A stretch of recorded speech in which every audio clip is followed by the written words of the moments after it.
Ya setidaknya misalnya gini kalau sekarang nih, musim-musim korupsi ya, terutama di Mahkamah Agung nih.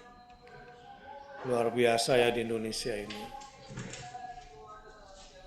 Sekarang nih peperangan saling tangkap di antara mereka, saling bocorkan. Itu antar geng aja tuh, kelompok-kelompok ini semua.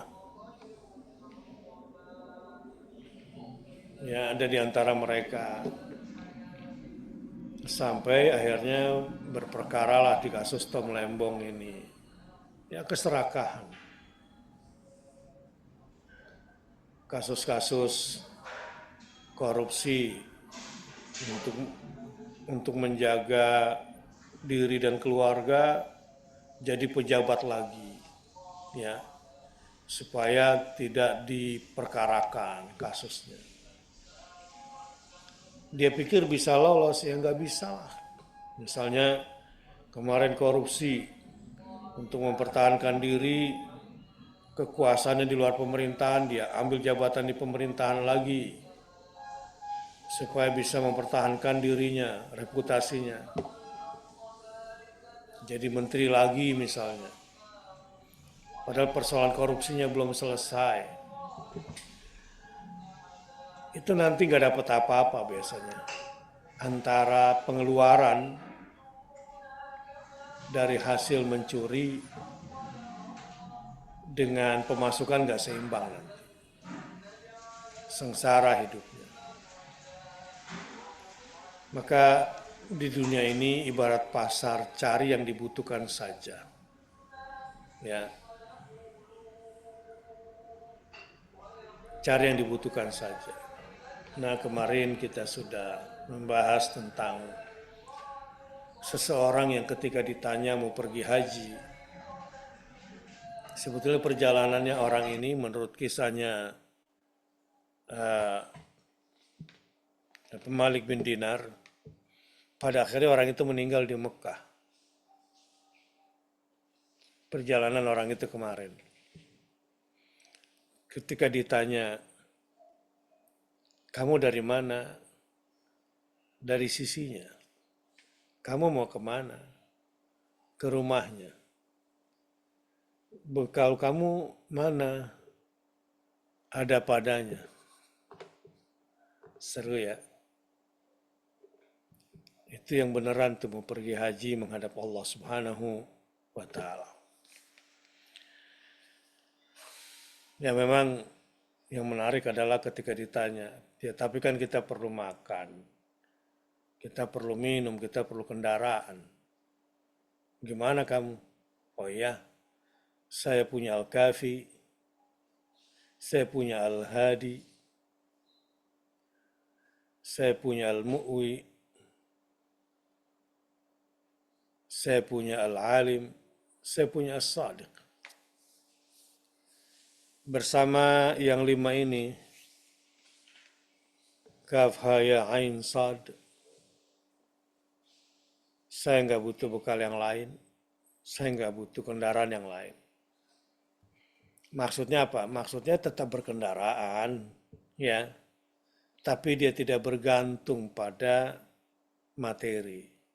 Tetap makanlah, tapi bukan untuk itu menjalani hidup. Lalu Malik bin Dinar kemudian membuka jubahnya,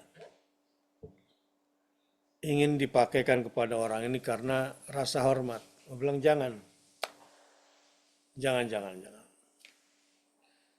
Kadang sedikit terbuka aurat nggak apa-apa karena kekurangan pakaian daripada harus menerima pemberian. Kenapa? Ya karena di dunia ini halaluha hisab, haramuha azab.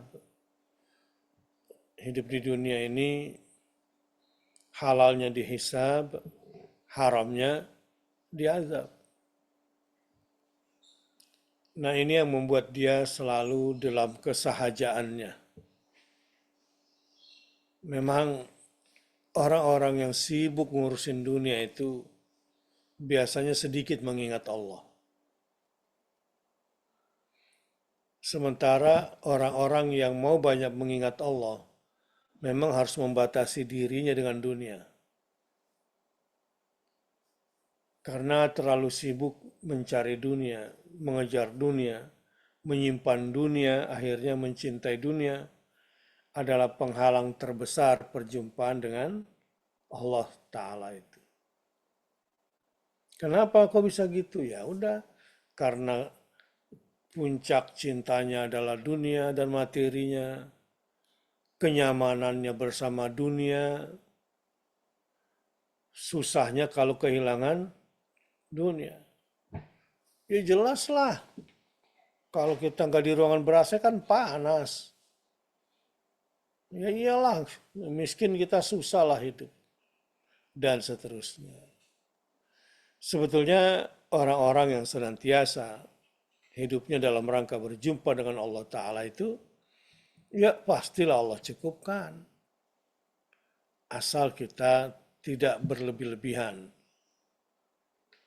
Nah, jamaah rahimakumullah, apa yang sudah terjadi sama kita selama ini, ketika kita salah, ketika kita khilaf menjalani hidup, tinggal bertobat. Ya, bertobatlah kepada Allah Subhanahu wa taala dengan taubatan nasuha. Ya, dengan taubat nasuha. Karena tobat kita, kembali kita kepada Allah, itulah momen hebat di mana Allah Ta'ala gembira sekali kepada hambanya yang bertobat itu. Dan orang yang bertobat itu sebetulnya punya tingkat kebahagiaan melebihi orang-orang yang bahagia dengan ketaatannya. Ya, karenanya kemarin saya bertanya, mana bahagia? Saat menjalankan ketaatan kah? Atau saat kita bertobat? Maka jawabannya adalah bertobat. Itulah kenapa Rasulullah SAW bertobat 70 kali dalam satu hari. Dan beristighfar 100 kali. Begitu juga di malam hari, bertobat dan beristighfar. Nah, orang-orang yang senantiasa seperti itu sebetulnya selalu dalam kebahagiaan, selalu dalam kenikmatan. Mari kita senantiasa beristighfar kepada Allah Subhanahu wa taala. Tetapi istighfar yang tidak membongkar luka-luka yang kemudian selalu sedih efeknya. Jangan. Istighfar yang berefek pada ketenangan, bahkan kebahagiaan. Bagaimana itu? Kita sudah pelajari di sini. Bahwa Allah itu gembira dengan tobatnya seorang hamba. Jadi jangan terus membawa diri pada kesedihan. Dan yang paling penting adalah sebetulnya semakin dalam pengetahuan, pengenalan kita terhadap asmanya dan juga kepada sifatnya, itu yang semakin membuat kebahagiaan semakin besar. Misalnya begini, kita udah berulang sebetulnya udah bahas. Kalau kita bertobat, lalu kita kembali kepada Allah. Ini nih, belum lagi kita berpikir Allah pasti mengabulkan tobat. Diberi kesempatan bertobat saja dan punya keinginan bertobat. Itu aja sudah mewah kan ya. Ya, karena kalau ada orang bisa tobat atau diinspirasikan tobat oleh Allah, berarti orang itu sudah diampuni separuh kesalahannya oleh Allah Subhanahu wa taala. Sehingga dia punya rasa, tahu diri. Akhirnya kalau dia bertobat, sebetulnya Allah ingin menyempurnakan pengampunannya kepada orang ini. Ya, begitulah Rahman dan Rahimnya Allah Subhanahu wa taala. Begitulah khabirnya Allah Subhanahu wa taala. Latifnya Allah Subhanahu wa taala. kepada siapa saja yang selalu ingin mendalami asma dan sifat-sifatnya, dia adalah orang paling beruntung. Karena asma dan sifat itulah yang akan dia jumpai sebetulnya di balik semua aktivitasnya nanti. Maka jadilah orang yang penuh warna ketika mengekspresikan tentang Allah lewat pintu asma dan sifatnya. Ya, jadi Asmaul Husna itu bukan cuma untuk dihafal. Kemarin ada santri bertanya, Ustadz, kalau saya dengar orang baca Quran, terus suaranya bagus, hafalannya bagus. Saya dengar orang lain sering gini komennya, Allah, Allah. Orang-orang Arab kan begitu ya. Begitu juga ada qori misalnya suaranya bagus, Allah. Boleh nggak Ustadz? Ya boleh. Itu orang itu sebetulnya sedang memuji Allah. Ya, sedang memuji Allah, bukan berlebihan mengagumi keindahan yang ada di depan matanya sehingga lupa kepada Allah. Ya. Hanya saja ketika lafadz Allah ditambah dengan namanya, lafadz Allah ditambah dengan sifat yang lain itu kan lebih bagus. Misalnya bagaimana ekspresi perempuan-perempuan yang melihat wajah Yusuf alaihissalam. Hasya lillah, hasya lillah. Nah, hadza bashar, in hadza illa malakun karim. Hasya lillah. Jangan kalau lihat yang bagus-bagus, buset, gile bener gitu ya, keren, kasep, cakep gitu. Wena gitu. Kenapa bukan Allah ini puji orang-orang ini? Karena miskin. Miskin pengenalan terhadap nama dan sifat-sifat Allah. Menanjak bukannya baca Allahu Akbar. Capek ya. Menurun sambil lari bukannya subhanallah. Ya. Sebagaimana Rasulullah, tentu ini dalam perjalanan ibadah ya. Ketika Rasul dalam haji, kalau menaiki bukit membaca Allahu Akbar, menuruni bukit membaca subhanallah. Ketika melihat keindahan, Rabbana ma khalaqta hadza batila, subhanak, faqina adzabannar. Kan cerdas ekspresinya itu. Ya, melihat keajaiban-keajaiban Allah di muka bumi ini. Nah, orang-orang yang selalu bertobat kembali kepada Allah Subhanahu wa taala, lalu punya dan ditambah dengan pengetahuan tentang nama dan sifat-sifatnya, biasanya cara mengekspresikannya sangat banyak. Dan kemarin itu juga sudah saya contohkan ya. Ya, saya praktekkan kemarin, ada banyak sekali ekspresi-ekspresi yang saya contohkan tentang nama dan sifat Allah dalam bentuk ekspresi. Ya, mungkin menarik sih kemarin untuk kita dalami lagi ya. Tapi sebagian besar kemarin saya sudah membantu bagaimana mengekspresikan kesyukuran kita dengan menyebutkan berbagai nama dan sifat Allah sepuas yang kita suka. Dan semakin banyak, justru semakin bahagia hidup ini. Semakin bahagia dan semakin tentram. Kita juga akan semakin kuat. Iman kita pun akan semakin bertambah.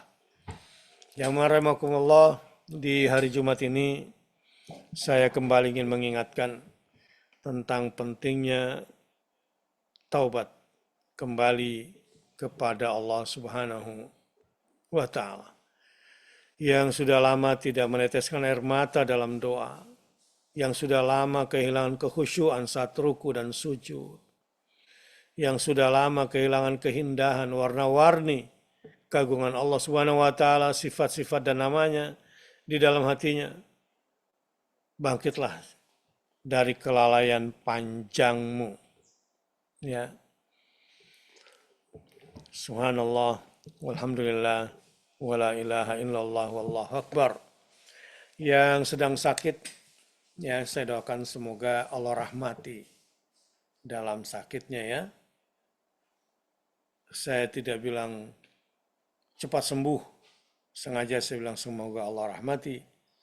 Karena sebetulnya ketika kita diberikan sakit oleh Allah sama dengan sehat. Hanya saja kalau kita bersyukur dengan sehat, nilainya tidak sebanyak bersyukur ketika kita sakit. Ya. Nah, ketika kita sudah pandai bersyukur ketika sakit, ya itulah kita sudah mulai jadi manusia yang mulai utuh. Kalau kemarin masih separuh melihat Allah ya, sehat baru bersyukur, kalau sakit baru kemudian kecewa, kufur bahkan. Nah, yang benar itu di semua situasi.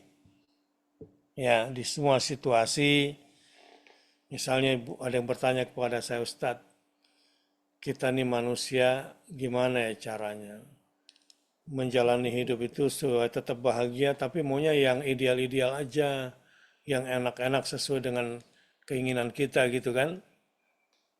Nah, padahal sakit itu bagian daripada ideal. Di antara yang ideal untuk kita dapatkan sebetulnya menurut Allah itu sakit.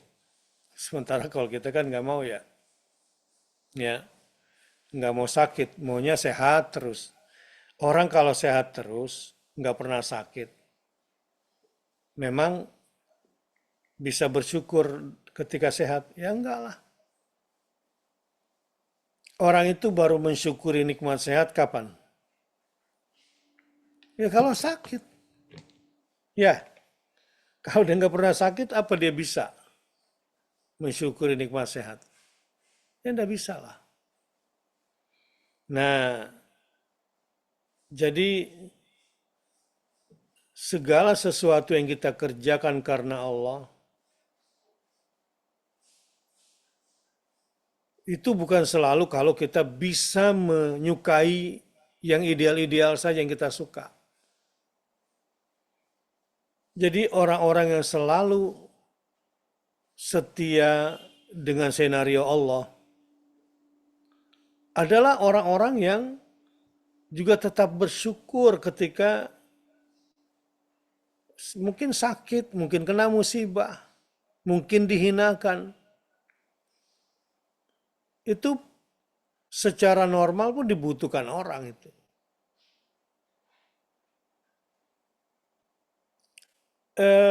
Mau yang mana hidup ini? Mau yang mana? Pertama diazab di dunia tapi berasa, atau diazab di dunia ini akibat kesalahannya tapi nggak berasa. Mau yang mana?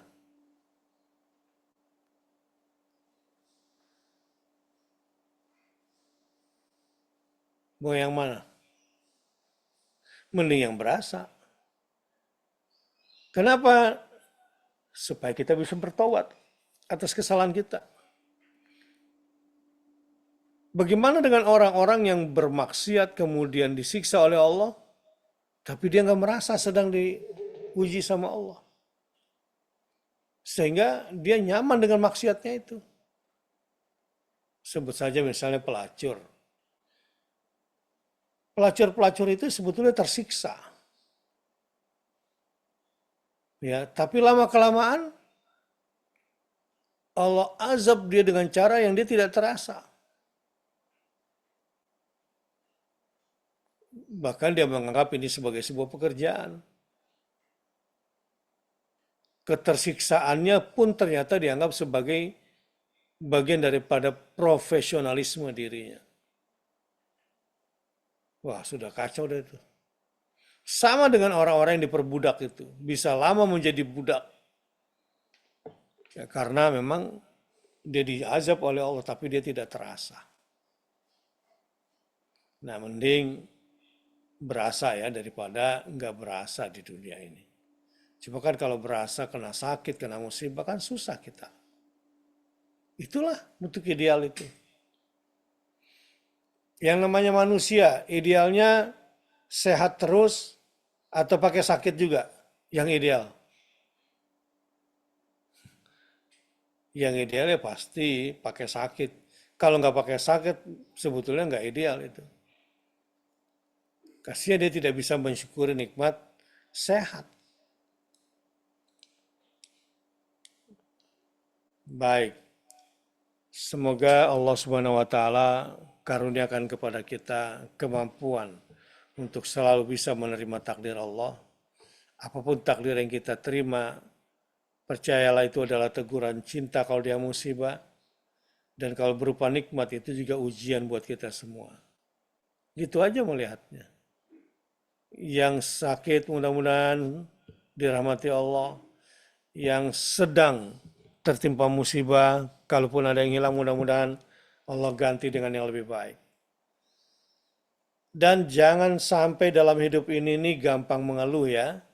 Ini hari Jumat saya ingin mengingatkan. Saya bercandakan kemarin, saya punya teman ini musyrik, saya bilang.